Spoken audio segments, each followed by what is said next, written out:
Dans les années 1970, j'ai acheté chez Monsieur Donkelard en Hollande ce Monadenium magnificum, sans en connaître ni la culture ni ses propriétés. En plus de sa hauteur, elle devient très volumineuse car elle se ramifie et laisse des bractées de 10 à 15 cm le long de la tige. Ces bractées qui sont les restes de la floraison annuelle, elles restent vertes ou elles sèchent suivant le mode de culture.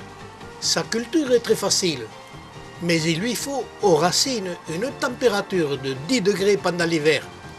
Et l'arroser légèrement en automne, c'est la période septembre, octobre et novembre qu'elle rentre en végétation et au sommet de chaque tige, elle émet ses nouvelles bractées. Cette espèce provient de l'hémisphère sud-est de l'Afrique, sur le territoire de la Tanzanie, ce qui provoque chez nous son développement et sa floraison en automne et en hiver. Cette floraison hivernale très colorée et spectaculaire, et malgré cette période tardive, les bractées et les fleurs sont très colorées, et chaque sommet de tige de la plante développe un groupe de bractées qui deviennent très colorées si l'on met la plante en plein soleil. Au bout de chaque bractée se développent les fleurs, et comme pour tout le genre Monadenium, les fleurs sont très petites mais très intéressantes car elles fleurissent en automne et en hiver. Mais elles attirent notre regard par leur forme, qui est difficile à décrire mais propre au genre Monadenium, aux fleurs mâles et aux fleurs femelles. Ce genre appartient à la famille des Euphorbiacées. Cette famille est très ancienne et on la retrouve sur tous les continents.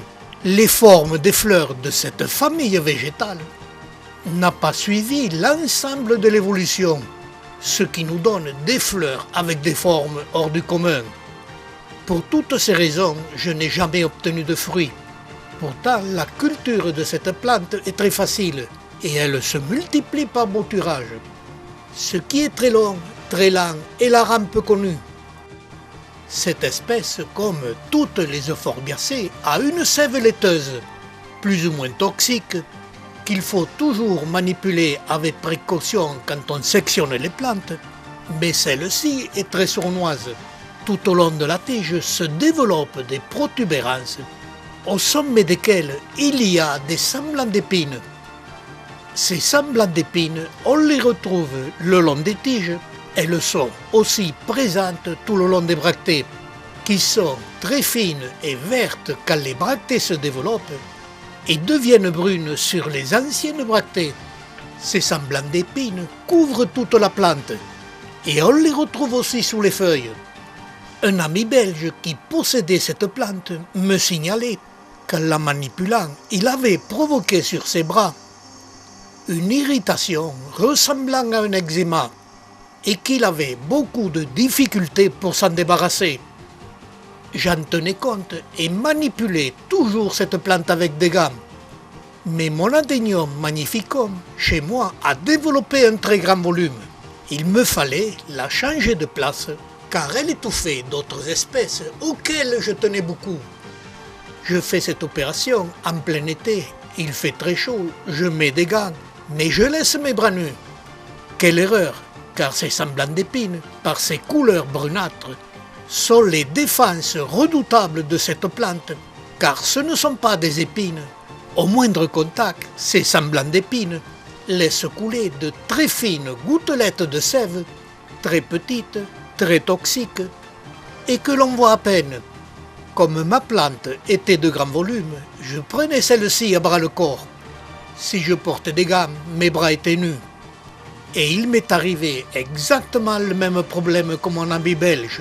J'ai moi aussi sur mes avant-bras qui étaient nus, qui ont été en contact avec ces semblants d'épines, qu'il y a partout sur la plante, sur les bractées et sur les feuilles. Ces fines gouttelettes, je les ai même vues sur les fleurs, par simple contact avec l'appareil photo.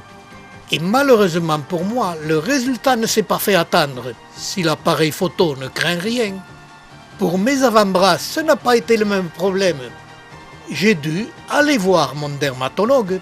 J'ai eu aussi beaucoup de difficultés pour me débarrasser de cet empoisonnement de la peau. Cette espèce a une sève très toxique. En plus, elle est très sournoise.